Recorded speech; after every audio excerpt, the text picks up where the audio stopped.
परम पिता परमात्मा पूर्ण ब्रह्म सारी सृष्टि के रचनहार कुल मालिक कबीर परमेश्वर जी की असीम कृपा से आप पुण्यात्माएं सत्संग सुन रहे हैं।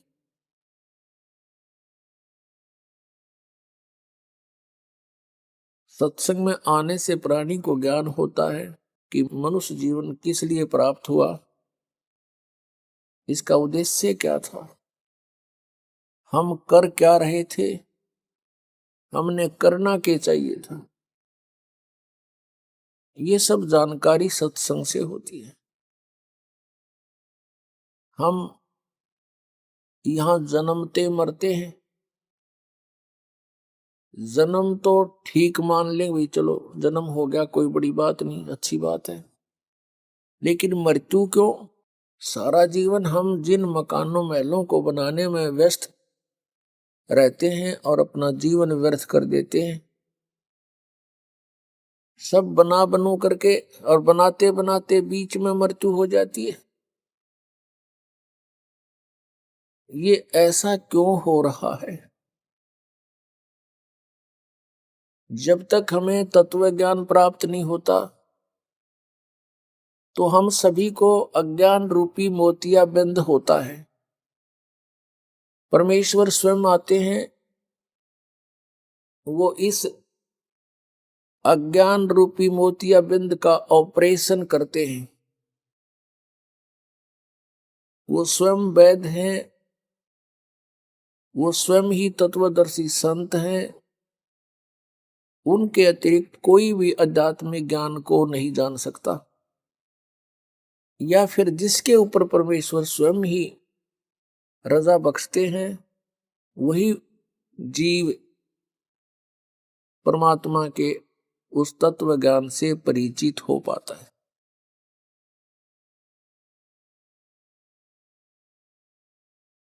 परमेश्वर पूर्ण ब्रह्म कबीर देव जी हैं, कबीर साहब हैं।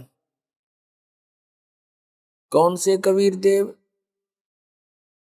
कबीर देव कहो, कबीर साहब कहो, कबीर परमात्मा कहो, ये वही परम पूज्य परमेश्वर हैं जो सर्व ब्रह्मांडों के रचनहार हैं, और जो बनारस में, काशी शहर में, भारतवर्ष की पावन पृथ्वी पर एक दानक की भूमिका करके चले गए, एक जुलाहे की भूमिका करके सशरीर आए थे, सशरीर चले गए। उस परमेश्वर का जन्म नहीं होता, वो स्वयंभू है। एक बालक बनकर लीला करते हैं, स्वयं प्रकट होते हैं। ये प्रत्येक युग में एक लीला परमेश्वर ऐसे किया करते हैं। पुण्यात्मा, उस परमेश्वर ने आके हमें बताया कि तुम यहां काल के जाल में फंसे हुए हो, ये तुम्हारा मूल ठिकाना नहीं है। आप जी को इस काल भगवान ने, जो यहाँ का स्वामी है, प्रभु है, आप जी को यहाँ भ्रमित कर रखा है इस झूठे लालच में। झूठे सुख को सुख कहे, ये मान रहा मन मोद। सकल चबीना काल का, कुछ मुख में कुछ गोद। परमात्मा ने आके बताया कि झूठे सुख को सुख कहे, ये मान रहा मन मोद। ये सकल चबीना काल का, कुछ मुख में कुछ गोद।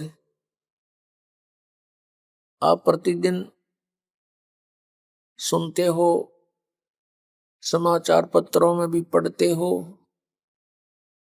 दुर्घटना के कारण या किसी रोग के कारण, अन्य किसी परिस्थितियों में मृत्यु हो जाती है। एक परिवार के 4-4, 5-5 इकट्ठे ही मृत्यु को प्राप्त हो जाते हैं, और शेष बचे हुए ये सोचते हैं कि हमारा अभी नंबर नहीं है। नंबर तो है, इतना तो हमें पता है कि मृत्यु तो होगी, लेकिन अभी नहीं।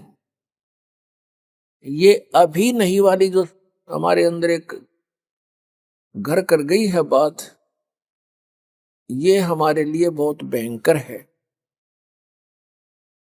बहुत दुखदाई है। परमेश्वर ने आके बताया कि मौत भूल गया बावड़े, अचरज किया कौन, ये तन माटी में मिल जाएगा जो आटे में लौण। मौत को भूलकर, जाने वाले समय को भूलकर हम यहाँ सब बकवादें करते हैं। और यदि किसी प्राणी को कोई ऐसा असाध्य रोग हो जाता है और उसको ये पता लग जाता है कि इसका कोई ट्रीटमेंट नहीं, कोई उपचार नहीं है, तेरी मृत्यु डेफिनेट है, उसकी स्थिति जानकर देखो, जो शेष बचे हुए ये सोचते हैं कि हमारा अभी नंबर नहीं है। उस रोग के उजागर होने से पहले वो भी यही सोच रहा था कि मेरी अभी मृत्यु नहीं है, क्योंकि अभी मैं 40 वर्ष का हुआ हूं और 100 वर्ष तक की आयु मानकर हम यहां सेट हुए बैठे हैं। लेकिन हम भूल जाते हैं कि वो व्यक्ति चले गए जो 20 वर्ष के थे, कोई 30 वर्ष के थे, जिनके छोटे छोटे बच्चे थे, उनको छोड़कर चले गए। अचानक मृत्यु होगी किसी रोग से, एक्सीडेंट से, तो वो भी यही सोच रहे थे कि हमारी अभी मृत्यु नहीं है। पुण्यात्माओं, ये सब काल का जाल है, जीव के बस से बाहर है। इसलिए परमात्मा ने आकर के हमें एक मेथड बताया, एक विधि बताई कि तुम इस विधि से इस काल के जाल को काट सकते हो, इससे ऊपर उठ सकते हो। क्योंकि ये 21 ब्रह्मांड का स्वामी है जो हमको यहाँ रोके हुए है। ये श्री ब्रह्मा, श्री विष्णु, श्री शिव जी के पिताजी हैं और दुर्गा इनकी माता है। श्री ब्रह्मा, श्री विष्णु, श्री शिव जी, रजगुण ब्रह्मा, सतगुण विष्णु, तमगुण शिव जी की। ये 16 कला के भगवान कहलाते हैं और इनका पिता 1000 कला का प्रभु है। और हमारी कोई कलाएं नहीं, हम एक जीव संज्ञा में। तो श्री ब्रह्मा, श्री विष्णु, श्री शिव जी को भी वो ऐसे ही चक्कर में डाले हुए हैं, उनको भी रोका हुआ है। तो हम आम जीव की अब क्या बुनियाद है?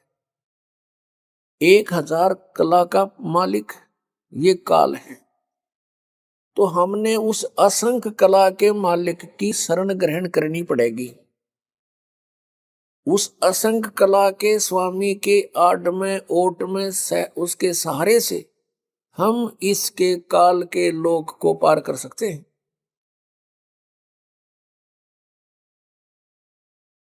उस परमेश्वर ने हमें इस काल पर विजय पाने के लिए एक विधि बताई है कि पूर्ण संत से वो 3 मंत्र, यानी एक ओम तत्सत,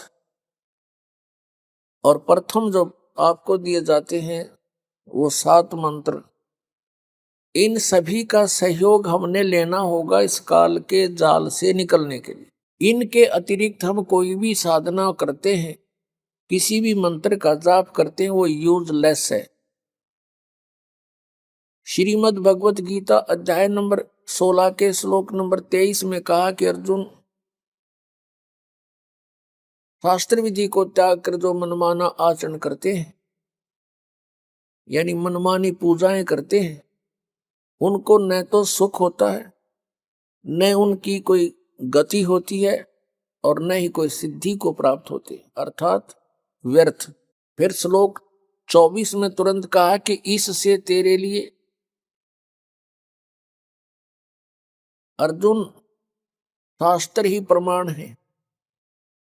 कर्तव्य और अकर्तव्य की व्यवस्था में शास्त्र ही प्रमाण है, अर्थात जो सदग्रंथों में लिखा है उसी तरह कीजिए, किसी के लोक वेद पर आधारित मत होइए। श्रीमद् भगवत गीता अध्याय नंबर 2 के और श्लोक नंबर 53 में कहा कि अर्जुन, कि जिस समय तेरी बुद्धि नाना प्रकार के भ्रमित करने वाले वचनों से हटकर एक परमेश्वर के तत्व ज्ञान पर आधारित हो जाएगी, तब तो तू योग को प्राप्त होगा, अर्थात तब तेरी भक्ति प्रारंभ होगी। अन्यथा तुझे कोई भ्रमित कर देगा, रास्ते से डगमग कर देगा, तो तू सफल नहीं हो सकता। श्रीमद् भगवत गीता में 3 परमात्माओं की महिमा है, सर्वपुरुष, अक्षर पुरुष और परम अक्षर पुरुष, और तीनों गुणों की पूजा का निषेध बताया है। 7वें अध्याय के 12 से लेकर 15 श्लोक में श्रीमद् भगवत गीता में कहा कि तीनों गुण, रजगुण ब्रह्मा, सतगुण विष्णु, तमगुण शिव जी की पूजा, अर्थात ये त्रिगुणमयी माया के ऊपर जिनकी बुद्धि सेट हो चुकी है, इनसे अतिरिक्त किसी की पूजा नहीं, साधना नहीं करते, उनके विषय में कहा 15वें श्लोक में 7वें अध्याय के में कि वो त्रिगुणमयी माया के द्वारा जिनका ज्ञान हरा जा चुका है, यानी ब्रह्मा विष्णु महेश से मिलने वाली अस्थायी सुविधाओं के ऊपर जो आधारित हो चुके हैं, वो अन्य किसी की पूजा नहीं करते। राक्षस स्वभाव को धारण किए हुए मनुष्यों में नीच दूषित कर्म करने वाले मूर्ख, गीता ज्ञानदाता ब्रह्म कहता है वो मेरी पूजा भी नहीं करते। 3 पुरुष, क्षर पुरुष, अक्षर पुरुष और परम अक्षर पुरुष, इन तीनों की साधना करने से हम पूर्ण मोक्ष प्राप्त होंगे, जन्म मृत्यु के रोग से छूट सकेंगे। उसके लिए साधन क्या है, कौन सा तरीका है? श्रीमद् भगवत गीता अध्याय नंबर 8 के श्लोक नंबर 13 में गीता ज्ञानदाता कहता है, ओम इति एकाक्षरम ब्रह्म व्यवहारन माम अनुसमरन यह प्रयाति तजंदेहम स याति परमाम गतिम। मुझ ब्रह्म का केवल एक ओम मंत्र है, नथिंग एल्स, एक ओम अक्षर है मुझ ब्रह्म का,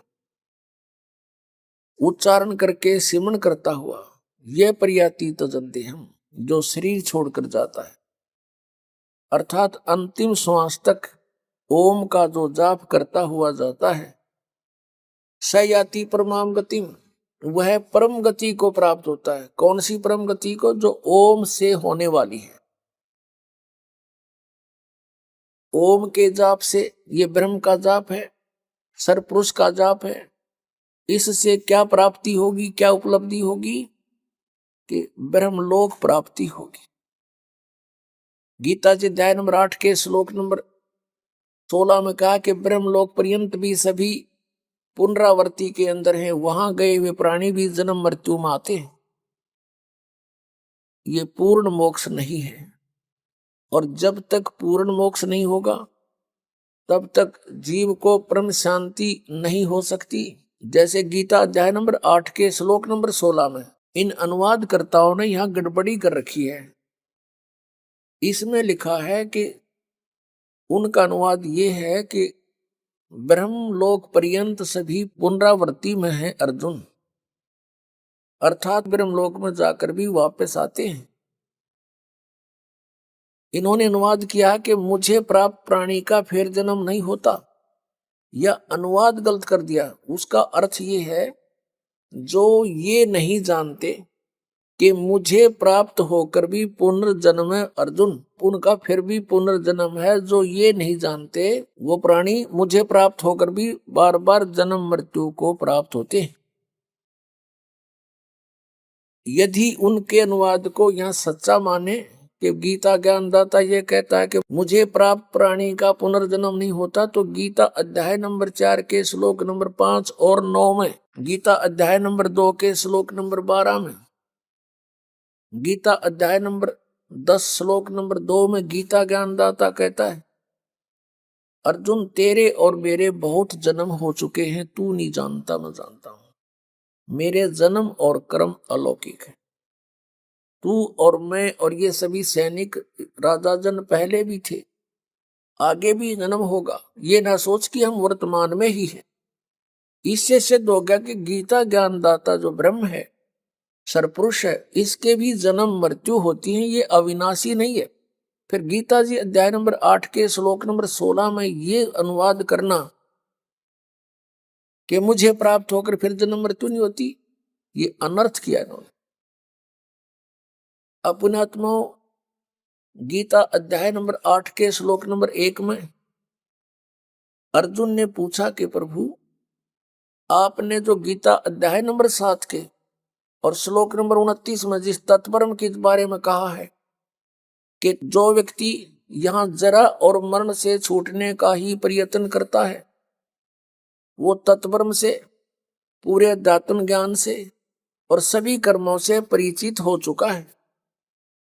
वो फिर यहां से जरा यानी बुढ़ापा, मरण माने मृत्यु, क्योंकि सबसे बड़ा कहर इस प्राणी पर वृद्ध अवस्था होता है, और उसके बाद फिर मृत्यु, इससे भी बूढ़ा। तो पुण्यात्माओं, परमात्मा यहां वो गीता ज्ञानदाता से अर्जुन ने प्रश्न किया कि फिर वो तत्परम क्या है जिसको जानकर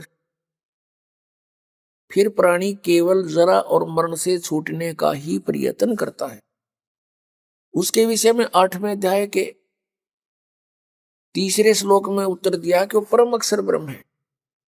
श्रीमद् भगवद गीता अध्याय नंबर 15 के श्लोक नंबर 1 से लेकर 4 तक बता के उल्टा लटका हुआ संसार रूपी वृक्ष है। इसके ऊपर को जो जड़ है वो तो मूल मालिक है, वो पूर्ण परमात्मा है, वो परम अक्षर ब्रह्म है, और नीचे को तीनों गुण रूपी शाखा है। अब गीता ज्ञानदाता ने केवल इतना संकेत कर दिया कि ऊपर को जड़ है और नीचे को तीनों गुण रूपी शाखा है, बीच का कोई पोर्शन उसने नहीं बताया। फिर गीता जी अध्याय नंबर 4 के श्लोक नंबर 34 में कहा है कि वो तत्व ज्ञान है। कौन सा तत्व ज्ञान? जो गीता जी अध्याय नंबर 4 के श्लोक नंबर 32 में गीता ज्ञानदाता कह रहा है कि पूर्ण परमात्मा ने, परम अक्षर ब्रह्म ने, ब्रह्मणे मुखे, यहां भी गीता अनुवादकर्ताओं ने अनर्थ किया है। ब्रह्मणे मुखे का अर्थ वेद की वाणी लिख दिया, नहीं, ये सच्चिदानंद घन ब्रह्म की वाणी में, यानी जिसको परमात्मा ने स्वयं आकर अपने मुखारविंद से बोला है, अपने मुख कमल से बोला, उस ज्ञान में धार्मिक अनुष्ठानों की, यज्ञों की जानकारी विस्तार से कही गई है, वो तत्व ज्ञान है। 4 अध्याय के 34वें श्लोक में कहा कि उस तत्व ज्ञान को जो परमेश्वर ने स्वयं आकर बोला हुआ है, उसकी वाणी में लिपिबद्ध होता है, उस ज्ञान को तू तत्वदर्शी संतों के पास जाकर समझ। उनको दंडवत प्रणाम करने से, कपट छोड़कर नम्रता पूर्वक प्रश्न करने से वह तत्वदर्शी संत तुझे परमात्मा तत्व का ज्ञान कराएंगे। यानी गीता ज्ञानदाता यहाँ अपनी असमर्थता व्यक्त कर रहा है कि मैं उस तत्व ज्ञान से परिचित नहीं हूं। फिर 15वें अध्याय के गीता जी के एक श्लोक में उसका उत्तर दिया है कि वो तत्वदर्शी संत है कौन? ऊपर को जड़ वाला, ऊर्ध्व मूलम अधः शाखम, ऊपर को जड़ और नीचे को तीनों गुण रूपी शाखा वाला, ये उल्टा लटका हुआ संसार रूपी वृक्ष समझो, जिसकी जड़ तो ऊपर ने है और नीचे को तीनों गुण रूपी शाखा है। अब गीता ज्ञानदाता ने इतना संकेत दिया है और बताया कि जो इस उल्टे लटके हुए संसार रूपी वृक्ष के सभी छंद, सभी विभाग बता देगा पत्तों सहित सवेदवित, वो तत्वदर्शी संत है, वो वेद के तात्पर्य को जानने वाला है। तो परमेश्वर कबीर देव जी वो सच्चिदानंद घन ब्रह्म है, जिन्होंने 600 वर्ष पहले अपनी अमृत वाणी कबीर वाणी में अपने मुखारविंद से, मुख कमल से वो तत्व ज्ञान बोला। उसमें क्या बोला था कि अक्षर पुरुष एक पेड़ है, निरंजन वा की डार और तीनों देवा शाखा है ये पात रूप संसार। दूसरे शब्दों में अक्षर पुरुष एक पेड़ है, सरपुरुष वा की डार और तीनों देवा, रजगुण ब्रह्मा, सतगुण विष्णु, तम गुण शिव जी, तीनों देवा शाखा है और पात रूप संसार। तो परमात्मा ने आकर यू ज्ञान बोला, ये सच्चिदानंद घन ब्रह्म की वाणी, कबीर वाणी। इसी का रेफरेंस ऋग्वेद मंडल नंबर 9 और सूक्त नंबर 96 के मंत्र 16 से लेकर और 20 तक है कि हे परमात्मा आपका वास्तविक नाम क्या है। 16वें मंत्र में प्रश्न है, उत्तर दिया 17वें मंत्र में कि वो कबीर साहब, कबीर परमेश्वर है और कबीर वाणी के द्वारा वो अपने ज्ञान को लोकोक्तियों के माध्यम से उच्चारण करके बोलता है, जिस कारण से वो एक प्रसिद्ध कवि भी कहलाता है, लेकिन वो होता है परमात्मा। और फिर 18वें मंत्र में कहा कि वो तीसरे मुक्ति धाम में रहता है, सतलोक में रहता है, वहां से गति करके आता है। गीता जी अध्याय नंबर 15 के श्लोक नंबर 4 में कहा है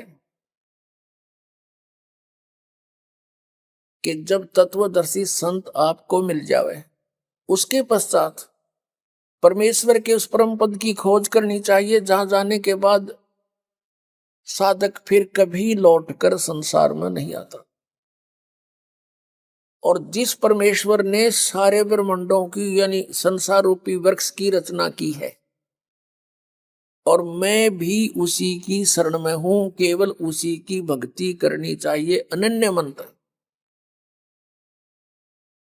श्रीमद् भगवत गीता अध्याय नंबर 18 के श्लोक नंबर 62 में कहा कि अर्जुन, तू सर्व भाव से उस परमेश्वर की शरण में जा, उसकी कृपा से तू परम शांति को और सनातन परम धाम को प्राप्त होगा, शाश्वतम स्थानम। अब इससे सिद्ध हो गया कि गीता ज्ञान दाता श्री कृष्ण जी में प्रवेश करके ब्रह्म बोल रहा है, और ये भी नाशवान। इसका मंत्र जो ओम नाम है, इस केवल इसकी साधना करने से जो प्राप्ति होगी वो भी यूजलेस, क्योंकि ये सरपुरुष है, नाशवान है।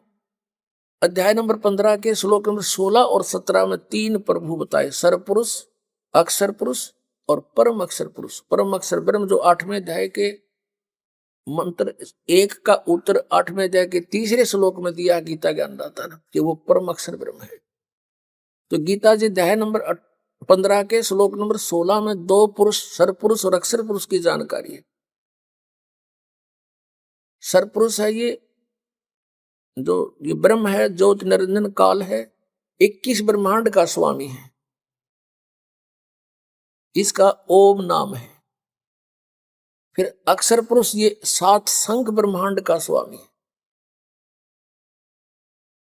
और इसका गीता जी अध्याय नंबर 17 के श्लोक नंबर 23 में जो ओम तत् सत 3 मंत्र कही है, उसमें से इसका ये तत् मंत्र है, ये सांकेतिक है। ओम और तत् मिलके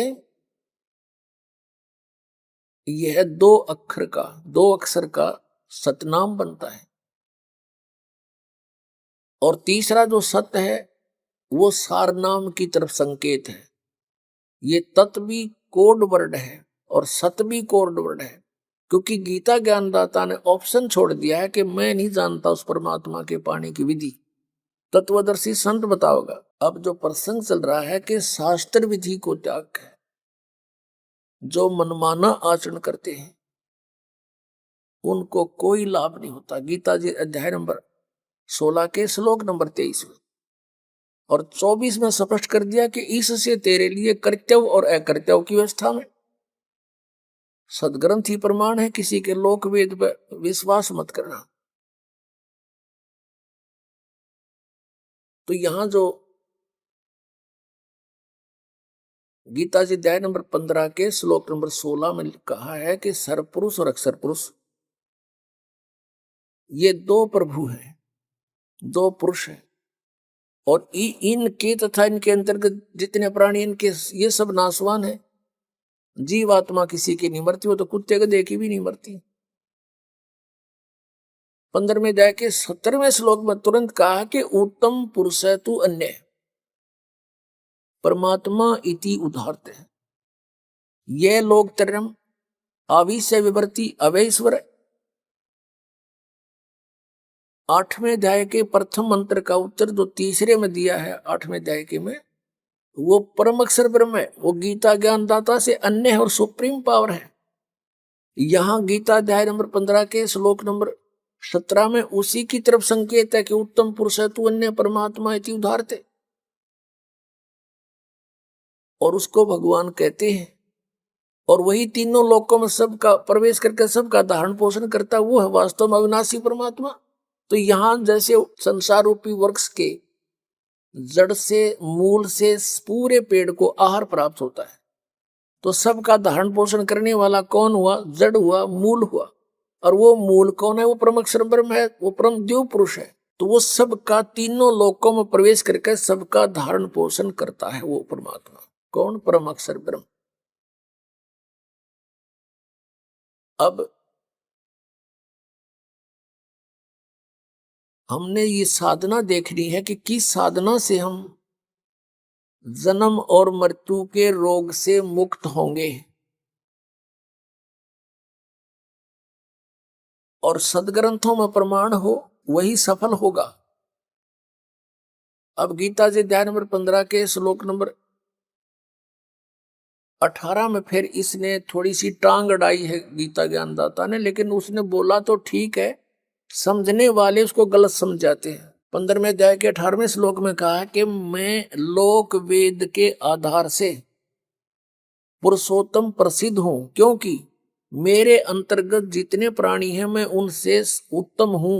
उत्तम माने श्रेष्ठ हूं, तगड़ा हूं, उनसे मैं शक्तिशाली हूं, इसलिए मैं लोक वेद के आधार से पुरुषोत्तम प्रसिद्ध हो रहा हूं। आई एम नॉट पुरुषोत्तम। पुरुषोत्तम तो 15वें अध्याय के 17वें श्लोक में इसने खुद बता दिया कि वो है पुरुषोत्तम। लोक वेद क्या होता है? जैसे हमने सुन रखा था, श्री ब्रह्मा जी, श्री विष्णु जी, श्री शिव जी अजरो अमर हैं, इनके कोई माता पिता नहीं है। सर्वेश्वर महेश्वर मृत्युंजय कौलज्य पता नहीं क्या क्या कह रखा था। अब इनकी जीवनी और सदग्रंथों को देखा, इस दास पे दया करी परमेश्वर कबीर जी ने, मेरे पूज्य गुरुदेव जी ने, पूज्य परमेश्वर कबीर देव जी ने, तो उसमें पाया कि तो नासवान इनकी जन्म मृत्यु होती है। यो लोक वेद था। अभी दिखाते हैं। हमारे पवित्र सदग्रंथ वही है जिनको हम आदरणीय और मान्य मानते हैं, इनको सत्य मानते हैं। और ये सदग्रंथ पहले संस्कृत में थे। संस्कृत केवल एक ब्राह्मण वर्ग ही पढ़ने का अधिकारी होता था। उनका यह बात समझ में आई नहीं, क्योंकि तत्व ज्ञान नहीं था उनके पास। तो ये सदग्रंथ उस तत्व ज्ञान रूपी कुंजी से उस ताली से खुलते हैं, वो इनके पास थी नहीं। इसलिए आज तक लोक वेद सुनाते हैं।